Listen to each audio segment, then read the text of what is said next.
Now it's time for The Last Word with Lawrence O'Donnell. Good evening, Good Lawrence. evening, Rachel. And so the FBI question seems to be, what will Jeff Flake accept? They're doing this investigation because of Jeff Flake, because of Susan Collins, because of Lisa Murkowski. There wouldn't be one if Jeff Flake hadn't insisted on it. And so will he accept this extremely limited, apparently, FBI investigation? And how limited is the FBI investigation? I mean, what Special Agent Montoya was saying there is that he would expect, just as a human being and as somebody with a lot of FBI experience, that if unreasonable constraints have been put on this investigation, that he would expect us to hear about it in one way or another. And, you know, we've had all of this interesting reporting about whether or not the investigation is constrained, whether it's operating under unreasonable bright lines. I don't think we know, just as I don't think we know when this report is going to come out. We won't really know until it's done. But this is a process that I feel like we have very little window into. But we have seen with the Washington Post and the New York Times, for example, what a difference every day makes. Every additional day, the Washington Post or the New York Times seems to discover something that we did not know the day before about Brett Kavanaugh. Yeah, and to the extent that this process is allowing for there to be more reflection, not just on the specific allegations against him, but whether or not he's the right person for this job, both in terms of his temperament and his politics, but also whether or not he was truthful with the committee, whether there was anything that he spoke to under oath that may not have been the whole truth and nothing but the truth. All of those stories, even if they don't go to shedding more light on the original accusation that started the extension of this consideration process, they may get him in trouble in terms of whether or not he lied about stuff that he didn't, whether he lied about stuff to Congress. Well, Rachel, it won't surprise you that Donald Trump got very ugly tonight on the rally stage, talking about Dr. Ford and doing his own imitation of Dr. Ford's testimony. His patience only could go so far. You know, sometimes when he talks, I can't hear him. No, believe me, I have the same problem. I have the same problem. I looked at this video of what he did in Mississippi tonight, and it is absolutely sickening, just really sickening. God bless you, my friend. Thank you, Rachel. Good luck, Lawrence. Thanks. Well, as I said, of course, Donald Trump just couldn't resist, and so tonight at a rally in Mississippi, he started mocking Dr. Christine Blasey Ford on his rally stage, and he reduced her hours of credible testimony to the Senate Judiciary Committee to just one line in which she said, credibly, that she had only one beer that night. And so Donald Trump kept repeating that line, I had one beer. I had one beer. And in a rant against Dr. Ford. And so if you take your children to a Trump rally now, you're going to have to explain to them what gang rape is, if they don't already know, because Donald Trump also boomed the words gang rape repeatedly. The only president in history to use the words gang rape in a political speech, the only president in history to use the words gang rape to try to score political points. And we have that video of what Donald Trump said in Mississippi, and it is pure presidential pornography. It is vile. It is poison. A deeply perverted, self-confessed sexual assaulter mocking the very concept of sexual assault to a cheering crowd that includes children in Mississippi. Some of you might want to see it. You might want to see him saying those words. You can find it online. I don't want to see it again. I've seen it once. I don't ever want to see it again. And I have an editorial function here, and I have decided to not show you the horrible words of that deeply disgraceful man and the people who cheered that man, who they have all heard describe his own favorite methods of sexual assault. And so I will not be staining this program tonight with the poison spewed by the President of the United States. The country is focusing on the high school and college drinking habits of a 53-year-old man tonight, because that man is now a Supreme Court nominee who stands credibly accused of criminal sexual aggressiveness in high school and in college while he was very, very drunk. In his defense, Brett Kavanaugh minimized his drinking in high school and college. There was nothing Brett Kavanaugh was more defensive about than his drinking Brett Kavanaugh definitively answered questions about sexual assault and said very, very clearly that Dr. Christine Blasey Ford's accusation that he attempted to rape her in high school was absolutely untrue. Brett Kavanaugh was very clear about that. But he tried to stay as vague as possible about his drinking and actually refused to answer several questions about his drinking. Dr. Ford's description of Brett Kavanaugh's conduct in high school and Deborah Ramirez's description of Brett Kavanaugh's sexual aggression against her in college both describe two parts of Brett Kavanaugh's conduct in those situations. One of those things is extreme drunkenness, and the other is sexual aggressiveness and sexual assault. And if you don't think that Brett Kavanaugh's drinking is an important part of the investigation of that conduct, if you don't think Brett Kavanaugh's high school and college drinking is an important part of the equation that we are all trying to solve, imagine if Brett Kavanaugh could actually say this about his high school and college drinking. I never had a glass of alcohol. I've never had alcohol. If Donald Trump was now accused of sexual assault in high school or college while he was stumbling drunk, Donald Trump would have a very strong first line of defense, which is, I've never been drunk. Therefore, half of the accusation against him is false. Half of the description of his conduct is false. Why did Brett Kavanaugh decide before his under oath testimony last week that he absolutely could not answer questions about his drinking in an honest and straightforward way, that he would have to be evasive, that he would have to actually refuse to answer some of those questions? And it was definitely a premeditated strategy. It had to be, because it was already public information that Brett Kavanaugh's high school friend Mark Judge, who Dr. Ford says joined the attempted rape that she suffered, wrote a 2005 memoir called God and Man at Georgetown Prep, in which he said that their high school was, quote, positively swimming in alcohol. And that's not the only thing that Mark Judge wrote. He also wrote a book called Wasted, Tales of a Gen X Drunk, in which he described being a blackout alcoholic during high school when he was best friends with and partying with Brett Kavanaugh. In that book, Mark Judge describes a friend named Bart O'Kavanaugh, who passed out and puked in a car. In his testimony under oath last week, Brett Kavanaugh denied that he ever blacked out or passed out from drunkenness. He did allow that he fell asleep. That's what he said, fell asleep after drinking sometimes. Senator Patrick Leahy repeatedly asked Brett Kavanaugh if he was the Bart O'Kavanaugh described in Mark Judge's memoir of his high school years. And Brett Kavanaugh parried the question and evaded the question and rambled on in other directions and refused to answer the question, went on a long ramble about Mark Kavanaugh's problems with alcohol, and then Senator Leahy zeroed in on it for one final try. Judge Kavanaugh, I'm trying to get a straight answer from you under oath. Are you Bart Kavanaugh that he's referring to? Yes or no? You'd have to ask him. Well, I agree with you there. Are you Bart Kavanaugh, yes or no? You'd have to ask him. The "are you Bart" question has tonight become yet another example of why Chuck Grassley and Mitch McConnell were desperately trying to rush the vote on the Kavanaugh nomination last week, because every day that goes by, a new fact emerges that hurts the testimony of that Brett Kavanaugh gave under oath. And tonight, the New York Times has the smoking gun on the Bart question. It's not the biggest question in the Kavanaugh investigation, but Brett Kavanaugh made it a question, a continuing question, by refusing to answer the question under oath. He was afraid of that question. You'll have to ask him. He was afraid to answer that question, and now we know why. Bart was not the pseudonym for Brett Kavanaugh that Mark Judge invented for that book so that he wouldn't use the real names of his friends in his high school memoir. Mark Judge didn't invent that pseudonym.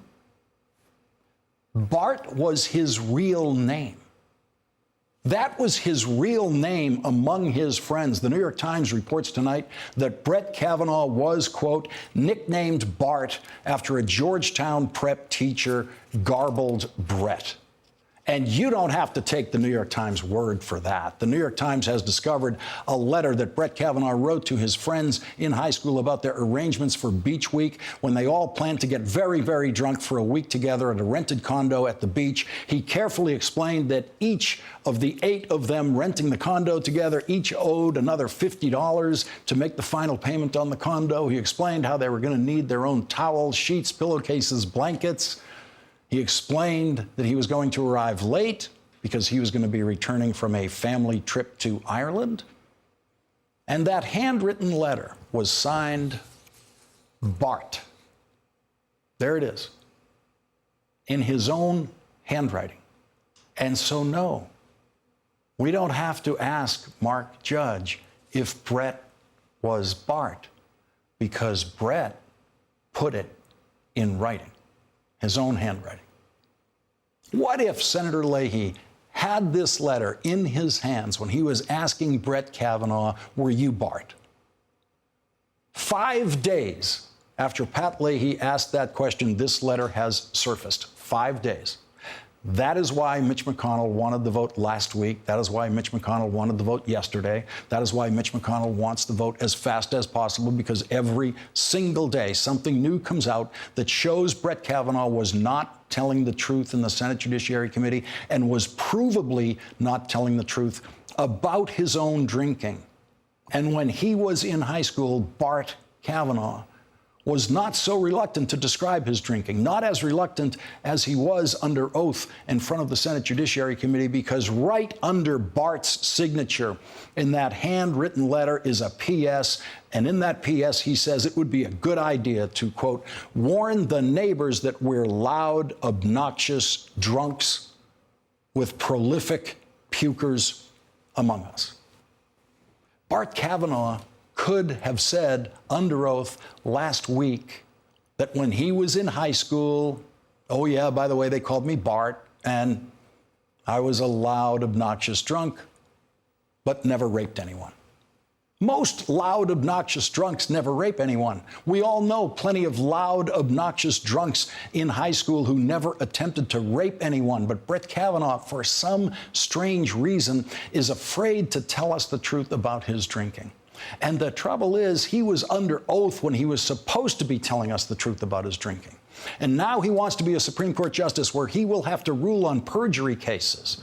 He will have to rule on cases involving people who lied to the FBI. Brett Kavanaugh told the country under oath that he was a harmless beer drinker in high school and college. He said he was a legal beer drinker in his senior year in high school because the drinking age was 18, and every bit of that has been proven to be a lie. Brett Kavanaugh never had a legal drink until he was 21. The drinking age in Maryland was not 18 when Brett Kavanaugh was a senior in high school. Witnesses to Brett Kavanaugh's drinking in high school and college agree with Brett Kavanaugh that Brett Kavanaugh was a loud, obnoxious drunk and a prolific puker, as he put it in his own words, in writing, in high school, in that letter that we just saw.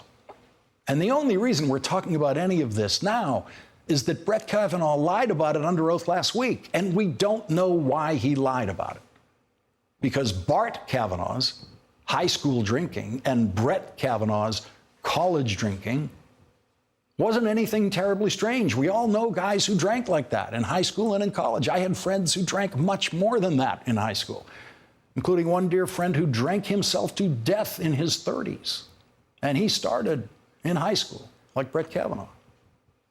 Drinking and raping are two very different things. But does Brett Kavanaugh think they're the same thing? Does Brett Kavanaugh think they go together? Why would he think that? Why does Brett Kavanaugh feel so guilty about his drinking that he's willing to run the risk of lying about it under oath? You'll notice that he was not willing to run the risk of lying to Senator Leahy and say, no, he was not Bart, because he knew there were dozens of witnesses from his high school who could testify that, oh yeah, he was Bart when he was in high school. And some of those witnesses have told that to the New York Times now. And the New York Times has Bart's signature in writing. And so Brett Kavanaugh was alert enough to not perjure himself when answering the question, were you Bart? He just refused to answer it. Something he could never get away with in a courtroom, but something he could get away with again and again in that hearing room. Because the hearing room is not a courtroom. It does not use the rules of a courtroom.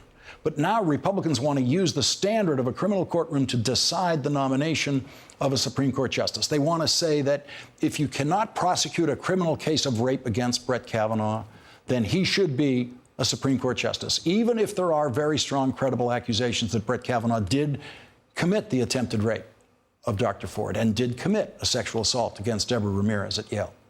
The FBI has been ordered to rush its new investigation of Brett Kavanaugh. We don't know if the FBI would have found Bart Kavanaugh's handwritten high school letter if the New York Times didn't find it for them today. We might never know what the FBI has found because normally FBI background reports on nominees are not made public. And that is the plan for this new FBI report on Brett Kavanaugh. 100 senators can read it and no one else. The New York Times is reporting that the FBI report could be completed as early as tomorrow. And Mitch McConnell is still promising a vote on the nomination this week, at least a procedural vote this week, and every day matters for Mitch McConnell because every day is another day when we might learn something more damaging about Bart. After a break, we'll have more on the Kavanaugh confirmation with Jill Wine-Banks, Dahlia Lithwick, and Lisa Graves. Here is the question of the day in the United States Senate about Brett Kavanaugh. Can I ask you, though, if it turns out Kavanaugh lied about any aspect... That finishes everything. Does it? If they can cooperate and there's lying, I think everyone said that, Democrats, Republicans, even the president. So I don't think that's a question. Joining our discussion now, Jill Wine-Banks, former Assistant Watergate Special Prosecutor and MSNBC legal contributor, Dahlia Lithwick, Senior Editor and Legal Correspondent for Slate.com, and Lisa Graves, the former Chief Counsel for Nominations for the Democrats in the Senate Judiciary Committee, and a former Assistant Attorney General in the Department of Justice. Dahlia, it sounds so simple. If he lied, that's the end of it. But isn't there going to be a big fight about when is a lie a lie? What is a lie? How big does the lie have to be? And how are we going to know if he lied if we can't even figure out what this report is? Doesn't the FBI have to declare it a lie? One would think. I mean, we've been saying, Lisa Graves has been saying for weeks and weeks, way back when we went to the Manny Miranda documents, there were absolutely untruthful statements said under oath. It could be over. We wouldn't even have to get to what happened last week. But I think, now we're parsing, it's okay to lie about beer, and I guess it's okay to lie about, words in the high school yearbook. It's not clear to me which lies are going to be disqualifying, and I don't know how we're going to find out.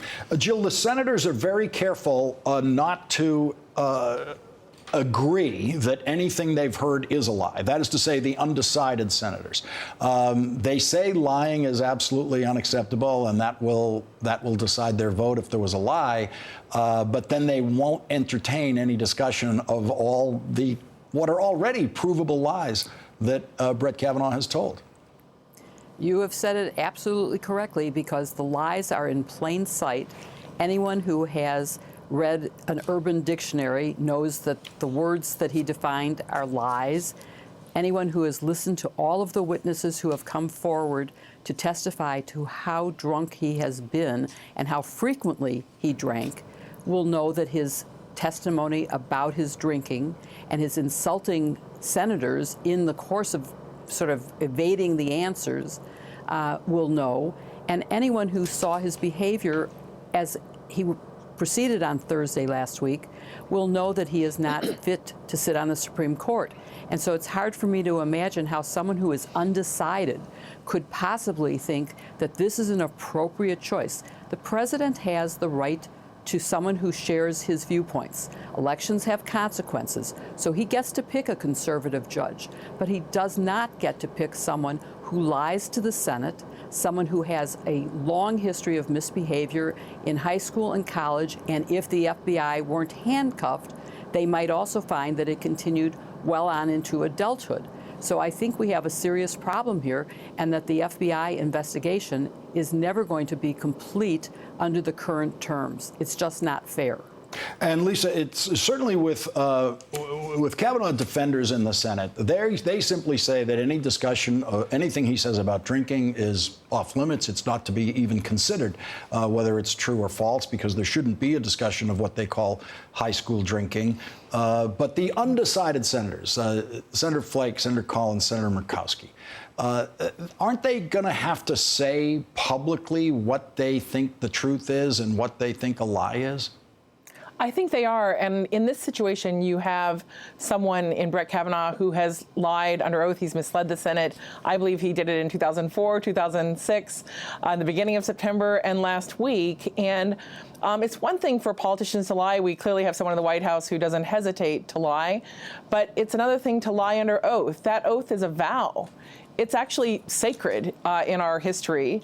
It means something, and you don't get a freebie on lying just because it's about drinking or about sex. If you're under oath, you have an obligation to tell the truth. And it should mean something that Senate or the Senate is just a whisper of what its role is supposed to be in our Constitution. To lie to the United States Senate under oath, to do so repeatedly as Kavanaugh has, as you've pointed out in so many ways, is contemptuous of the law that this man is being entrusted with to uphold and apply if he is confirmed to the U.S. Supreme Court. It's dishonorable what he's done. It's unacceptable, and I think those senators are going to have to account for their vote, and there could be some hard accounting if they allow this man who's been so credibly accused through compelling testimony of attempted sexual assault as well as lying.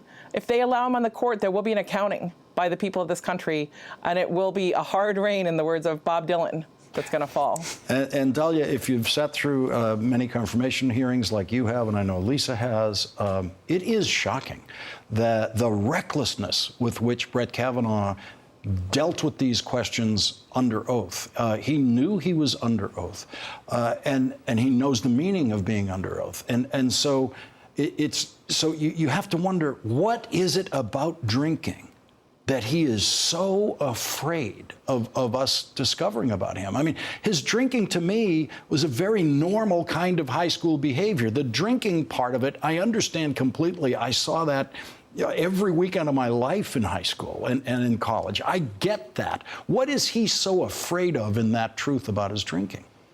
Well, I think probably if you triangulate back from the moment he really snapped at Senator Klobuchar and that she was asking, do you ever black out? And I think that the way you could conceivably reconcile the fact that he has no memory of this, it affronts him that we're talking about it, is if he really did get so drunk that he simply doesn't remember. And the way he's cabined that story is to say, I never once in my life got that drunk. In fact, Senator Klobuchar, the fact that you have the temerity to ask me that is, a cardinal sin. So I think the way, in some sense, this story works is if she's credible, it could be that he simply doesn't remember. And he can't answer questions about if he ever got into that state, because then he's really in trouble. And I think that's why he's on a hair trigger about that issue.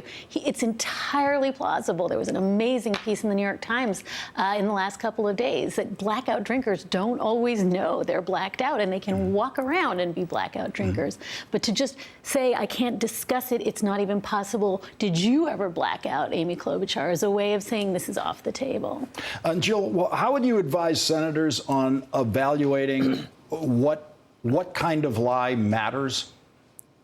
Well, the first thing is, I think it's really absurd that we're at a situation of saying which lie is bad enough, when we have to admit that these are all lies and that a lie under oath always matters. So to me, the answer is obvious. I would say to any senator that the fact that he has told a lie under oath disqualifies him completely, and that it's only a matter of what has happened to this country under the presidency of Donald Trump that we could even be debating whether it matters or not. And it isn't the drinking. It's much like Watergate. It's the cover-up. The lies that he's telling are covering up his past behavior. And who knows, maybe he's actually, if I'm being cynical, he's afraid not just of what it will uncover about his possibly blacking out. And I definitely agree with Lisa on that it could be that. But it could also be that he still is drinking, and he doesn't want anyone to know about that. So he wants to cut off all investigation of his drinking. And it's wrong, because these are things that cannot be allowed, and we should not be considering someone for a justice of the United States Supreme Court who has behaved in this manner and who is telling untruths about it. And he's told so many, not just about his drinking, but about other things as well. So these are serious issues that need to be considered by the senators who are at least being willing to wait until the FBI finishes. But if the FBI can't investigate this subject, we're really in trouble. And Lisa, the Republican prosecutor who was in the hearing room and other Republicans talking about Dr. Ford's testimony want to make a big deal about the fact that she said under oath that she has a fear of flying, and that she also sometimes gets on airplanes. Well, I think that's much ado about nothing. I have a lot of friends who are afraid to fly. They actually have some wine when they do fly to calm their nerves, but they try to avoid flying if possible, and they certainly wouldn't want to fly, I would imagine, in Dr. Ford's shoes while she's facing death threats and relocating her family and being called to fly on command out to Washington, if that's in fact the case. But the reality is that I don't think that's even proven in terms of her testimony. But what is proven is that Brett Kavanaugh's statements have been contradicted over and over and over by actual documentary evidence. And we have now a situation where journalists are basically doing the work of the FBI that I fear the FBI may not be doing. And I applaud those journalists, but the truth will come out whether the FBI lets it out or not. And my point about fear of flying is that it's an immaterial part of the testimony that Republicans are all excited about. And drunkenness by Brett Kavanaugh is a highly material part of the testimony that Republicans want to ignore. We're going to take a break here. Jill Wine-Banks, Lisa Graves, Dahlia Lithwick, thanks for starting us off. When we come back, we're going to have more on Brett Kavanaugh's confirmation and the FBI investigation that's going on now. And we're going to have a lot more on this stunning New York Times investigation, one of the longest pieces ever published by the New York Times, about how the Trump family, Donald Trump's mother, Donald Trump's father, Donald Trump's brother and sister, Donald Trump himself, have all been party to tax fraud in building Donald Trump's personal wealth.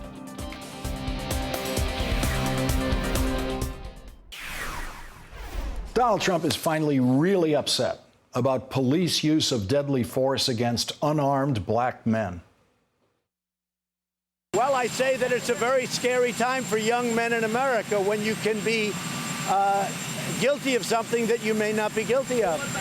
This is a very difficult time.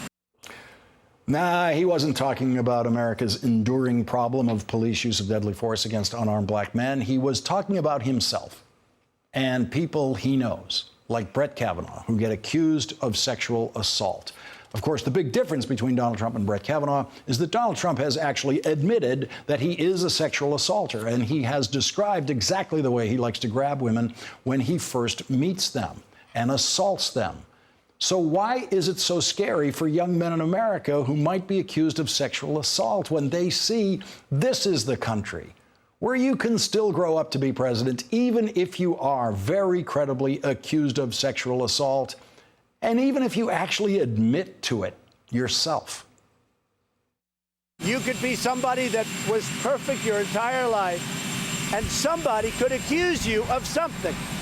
Doesn't necessarily have to be a woman, as everybody says, but somebody could accuse you of something, and you're automatically guilty. But in this realm, you are truly guilty until proven innocent. That's one of the very bad things that's taking place right now. Joining us now, Jason Johnson, politics editor at TheRoot.com and an MSNBC contributor, and Dahlia Lithwick is back with us. And so, Jason, Donald Trump doesn't see any of this as a teachable moment for the men of America, doesn't see it as a teachable moment for his young son. Of course not, because the president is a living example that you can be abusive, you can be verbally abusive to women, you can be physically abusive to women, you can be professionally abusive to women, you can be sexually abusive to women, and 53% of white women in America will still vote for you. That's what he is operating under. And I think we need to talk about the fact that for every horrible, wretched thing that the president says in support of misogynistic and violent men, there are women in this country who are just as invested in that kind of patriarchy. And we have to address that as well, because that is part of why men like Brett Kavanaugh have been able to squirt through in their lives. Men like Donald Trump have been able to get through in their lives, because there are also women that support them in this kind of behavior. And Dahlia, it wouldn't occur to Donald Trump just how scary the world has been. A world that has a crime called rape. It has an attack on a human being called rape. And that's never crossed Donald Trump's mind of what it's like to live with that. It's an extraordinary lesson in, first of all, the rule of Trump is, but enough about Kavanaugh, let's talk about me, right? And immediately the narcissism kicks in, and now we're talking about him. And it's an extraordinary moment if you have lived the week this country has lived, where I'm sure it's happened to you. Women I've known for decades are coming out and saying, I'm now coming forward, this is killing me, I'm going to tell my truth. And we've seen that explode into reality, and an amazing Washington Post story today about why women don't tell their fathers. And for Donald Trump to be wearing the Donald Trump, Roy Moore, Rob Porter headphones that are just like that poor guy. You know, all of the reality that has been materially true in a way this week that I've never seen, that just elides him completely, because all he can think about is that these 1 in 4, 1 in 3 women who are reporting sexual assault are all lying to set up men and maybe extract money. And Jason, it's even more perverse than that with Donald Trump. He had a bunch of Republicans in the Rose Garden the other day for this discussion about trade, and he pointed to them and said, there's stories about every one of them. Except Mike Pence. Yeah. He said there are stories about every one of them that Donald Trump has heard. He's lying, of course. He's making that up. But those buffoons, those Republican buffoons, sat there and laughed and clapped when Donald Trump accused every one of them of being at least as guilty as Brett Kavanaugh of sexual assault. Well, we hope he was kidding, right? I mean, we don't know what the president might know. Well, he doesn't know anything. But I think it was like all Trump accusations. It's based on absolutely nothing. Whether he coincidentally was correct about some of them is another matter. Yeah. Right.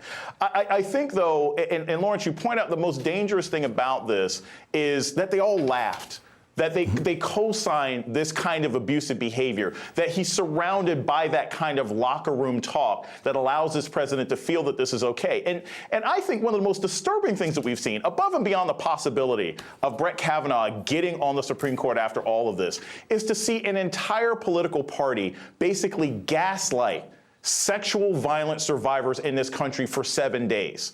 I have heard so many people, men and women in my life, talk about how this is traumatizing to watch, and to see a president of the United States mock and defend this man, a man who arguably hasn't done a good job of defending himself. Brett Kavanaugh is doing so much damage to the mental and emotional state of this country. It is an embarrassment. And I hope that anybody, any of these Republican senators, and certainly some of these wavering Democrats, if they watch this president's behavior, if they watch him at this rally tonight, they should be ashamed of themselves if they can still vote for Brett Kavanaugh or Bart Kavanaugh. And Dahlia, my parents and the nuns who had me in elementary school scared me very clearly about my capacity as a child to do something that I would regret for the rest of my life, to do something that would haunt me for the rest of my life. And my decision upon learning that was to not do anything like that. I didn't live in some terror that I might. I have tween and teenage boys, and I think that we have, as a country, done such extraordinary work in the last few years trying to explain to them about consent and about alcohol and about confusion and mixed signals. And Donald Trump gets a whole bunch of people in Mississippi chanting, "Lock her up," about Christine Blasey Ford, who did nothing other than come forward and tell, to the best of her recollection, the truth. And the idea that we can set this back, that we can in fact say, not just watch what you do because you can hurt someone. I like to think we're still communicating that to our children, but that if you are a victim of something that was confusing and unclear and embarrassing and filled with laughter by the perpetrators, and you come forward, a whole bunch of people in Mississippi are going to chant, "Lock her up." It's you keep thinking it's rock bottom, and then there's a basement. Mississippi holding on to its place in the traditional, very, very darkest corners of American culture. Jason Johnson, Dahlia Lithwick, thank you very much for joining us tonight. And when we come back, the New York Times investigation, one of the longest investigations they've ever published, reveals that Donald Trump fraudulently obtained his wealth through fraudulent tax violations that he and his father and his mother participated in.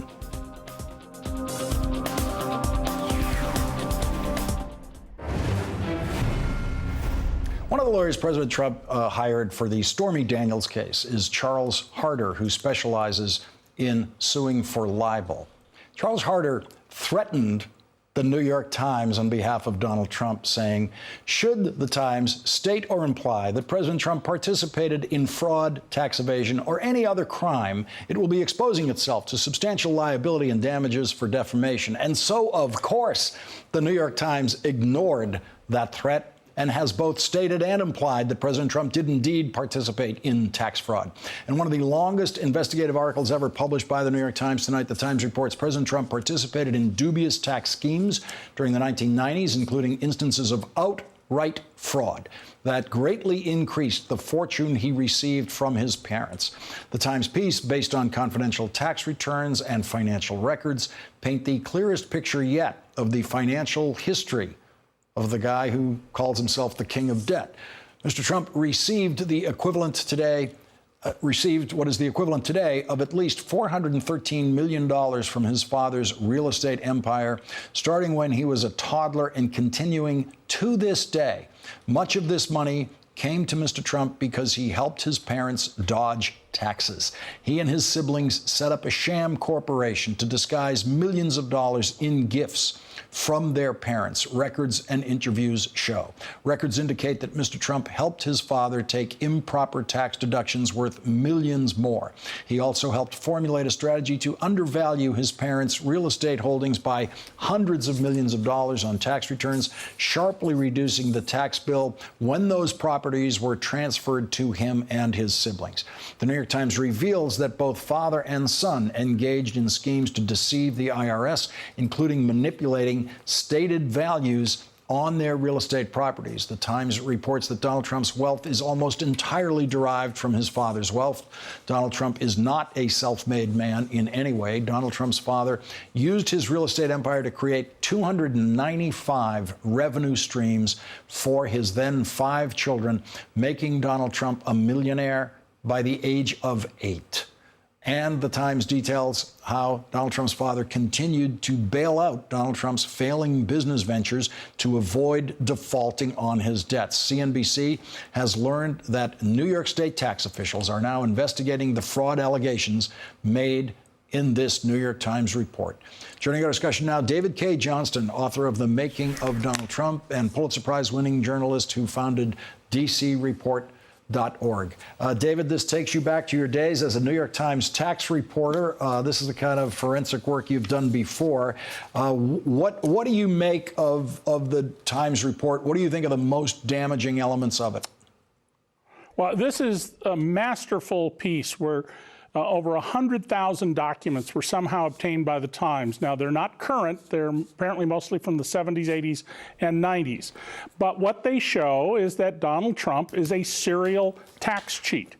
Under the law, if you do something one time, it's not a crime, but they did it over and over and over again.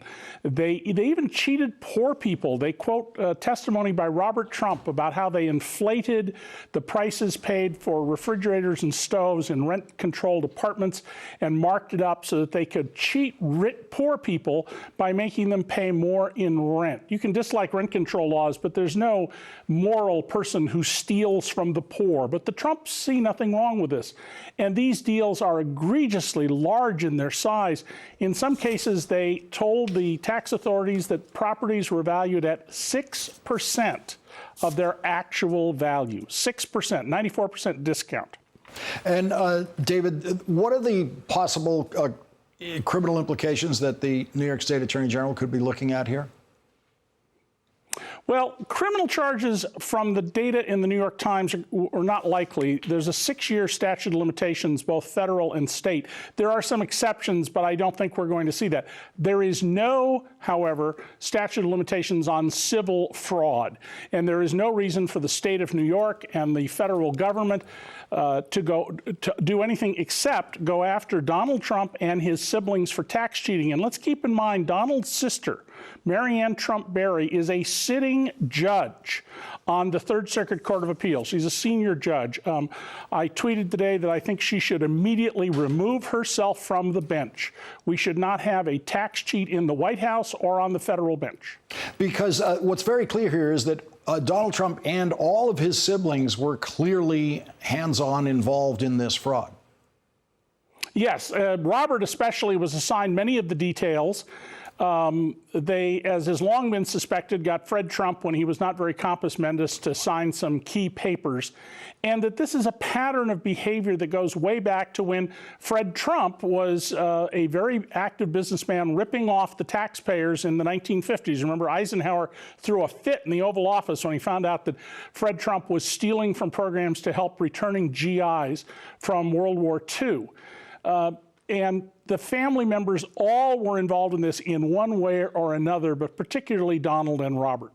Let's listen to Donald Trump's own explanation of how he got rich and how much he got from his father. It's not been easy for me. It has not been easy for me. And, you know, I started off in Brooklyn. My father gave me a small loan of $1 million. I came into Manhattan, and I had to pay him back, and I had to pay him back with interest. My father gave me a very small loan in 1975, and I built it into a company that's worth many, many billions of dollars with some of the greatest assets in the world. And I say that only because that's the kind of thinking that our country needs. And, David, we now know his father had given him over $1 million by the time he was 8 years old.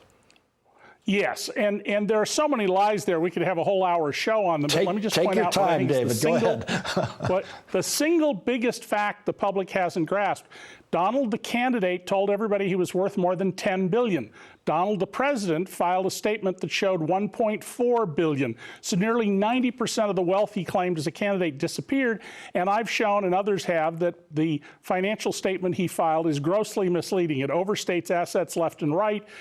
He is not required, as he himself said in 2015, to report all of his debts. There is not now, and there never has been, a scintilla of verifiable evidence that Donald Trump is or ever was a billionaire. He is not a businessman. He's a cash extractor. His father made a fortune.